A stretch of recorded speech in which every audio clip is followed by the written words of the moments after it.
There's one candle left. This Holy Week has reached a climax. Jesus had entered as a victor, and now he was led out of the city as a criminal, being put to death by the Roman soldiers. This life could not have taken a bigger turn, according to his disciples. On one hand, thought to be the teacher and the prophet, the Messiah, the coming king, and on the other hand, being tortured and killed by their greatest enemy. This is where our story picks up. They led Jesus away to the high priest, and all the chief priests, elders, and legal experts gathered. Peter followed him from a distance, right into the high priest's courtyard. He was sitting with the guards, warming himself by the fire. The chief priests and the whole Sanhedrin were looking for testimony against Jesus in order to put him to death, but they couldn't find any. Many brought false testimony against him, but they contradicted each other. Some stood to offer false witness against him, saying, "We heard him saying, 'I will destroy the temple constructed by humans, and within 3 days I will build another, one not made by humans.'" But their testimonies didn't agree even on this point. Then the high priest stood up in the middle of the gathering and examined Jesus. "Aren't you going to respond to the testimonies these people have brought against you?" But Jesus was silent and didn't answer. Again the high priest asked, "Are you the Christ, the Son of the Blessed One?" Jesus said, "I am. And you will see the Son of Man sitting on the right side of the Almighty and coming on the heavenly clouds." Then the high priest tore his clothes and said, "Why do we need any more witnesses? You've heard this insult against God. What do you think?" They all condemned him. "He deserves to die." Some began to spit on him. Some covered his face and hit him, saying, "Prophecy." Then the guards took him and beat him. Meanwhile, Peter was below in the courtyard. A woman, one of the high priest's servants, approached and saw Peter warming himself by the fire. She stared at him and said, "You were also with the Nazarene Jesus."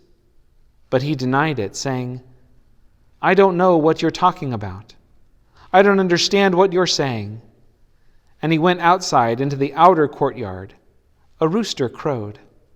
The female servant saw him and began a second time to say to those standing around, "This man is one of them." But he denied it again. A short time later, those standing around again said to Peter, "You must be one of them, because you are also a Galilean." But he cursed and swore, "I don't know this man you're talking about." At that very moment, a rooster crowed a second time. Peter remembered what Jesus told him. "Before the rooster crows twice, you will deny me 3 times." And he broke down sobbing. At daybreak, the chief priests and the elders, legal experts, and the whole Sanhedrin formed a plan. They bound Jesus, led him away, and turned him over to Pilate. Pilate questioned him, "Are you the king of the Jews?" Jesus replied, "That's what you say." The chief priests were accusing him of many things, and Pilate asked him again, "Aren't you going to answer? What about all these accusations?" But Jesus gave no more answers, so that Pilate marveled. During the festival, Pilate released one prisoner to them, whomever they requested. A man named Barabbas was locked up with the rebels who had committed murder during an uprising. The crowd pushed forward and asked Pilate to release someone, as he regularly did. Pilate answered them, "Do you want me to release to you the king of the Jews?" He knew that the chief priests had handed him over because they were jealous. But the chief priests stirred up the crowd to have him release Barabbas to them instead. Pilate replied, "Then what do you want me to do with the one you call King of the Jews?" They shouted back, "Crucify him!" Pilate said to them, "Why? What wrong has he done?" They shouted even louder, "Crucify him!" Pilate wanted to satisfy the crowd, so he released Barabbas to them. He had Jesus whipped, then handed him over to be crucified. The soldiers led Jesus away into the courtyard of the palace, known as the governor's headquarters. And they called together the whole company of soldiers. They dressed him in a purple robe and twisted together a thorn of crowns and put it on him. They saluted him, "Hey, King of the Jews!" Again and again they struck his head with a stick. They spit on him and knelt before him to honor him. When they finished mocking him, they stripped him of the purple robe and put his own clothes back on him. Then they led him out to crucify him. Simon, a man of Cyrene, Alexander and Rufus's father, was coming in from the countryside. They forced him to carry his cross. They brought Jesus to the place called Golgotha, which means skull place. They tried to give him wine mixed with myrrh, but he didn't take it. They crucified him. They divided up his clothes, drawing lots for them to determine who would take what. It was 9 a.m. when they crucified him. The notice of the formal charge against him was written, "The King of the Jews." They crucified 2 outlaws with him, one on his right and one on his left. People walking by insulted him, shaking their heads and saying, "Ha! So you were going to destroy the temple and rebuild it in 3 days, were you? Save yourself and come down from that cross." In the same way, the chief priests were making fun of him amongst themselves, together with the legal experts. "He saved others," they said, "but he can't save himself. Let the Christ, the King of Israel, come down from the cross. Then we'll see and believe." But those who had been crucified with Jesus also insulted him. From noon until 3 p.m, the whole earth was dark. At 3, Jesus cried out with a loud shout, "Eloi, Eloi, lema sabachthani," which means, my God, why have you left me?" After hearing him, some standing there said, "Look, he's calling Elijah."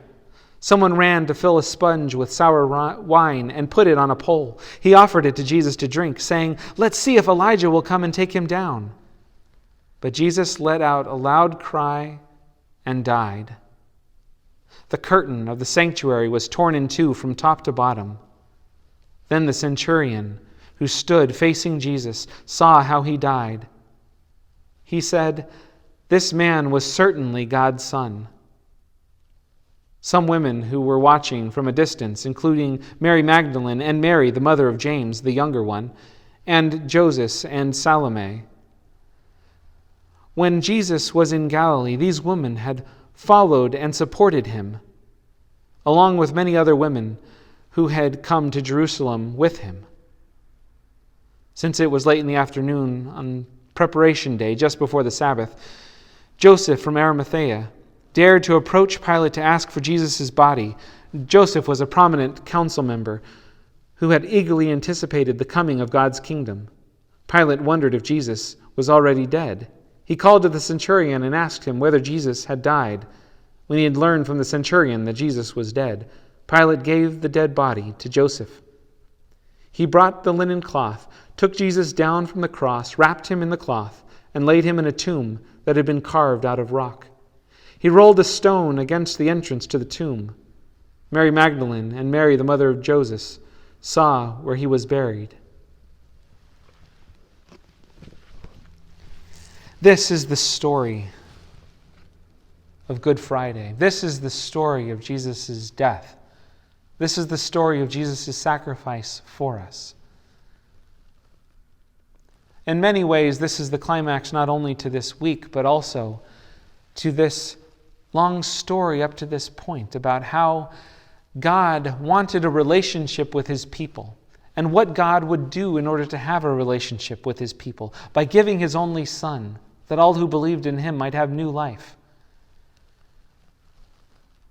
I wonder how this story helps you.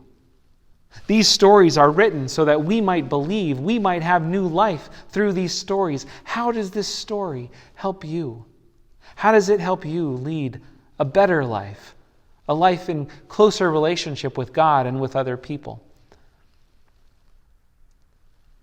I wonder if when we read this story and hear Jesus' despair upon the cross, my God, why have you left me? In those moments of loneliness, if you connect with those words,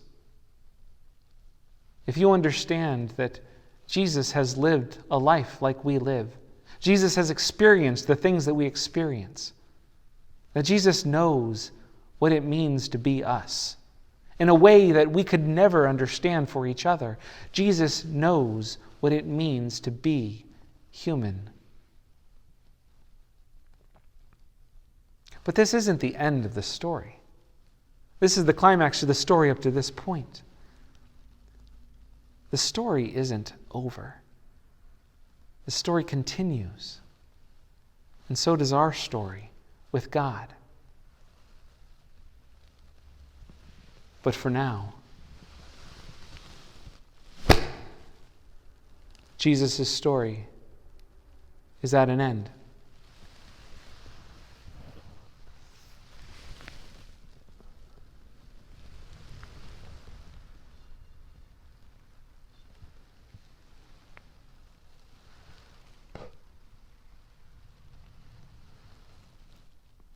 Jesus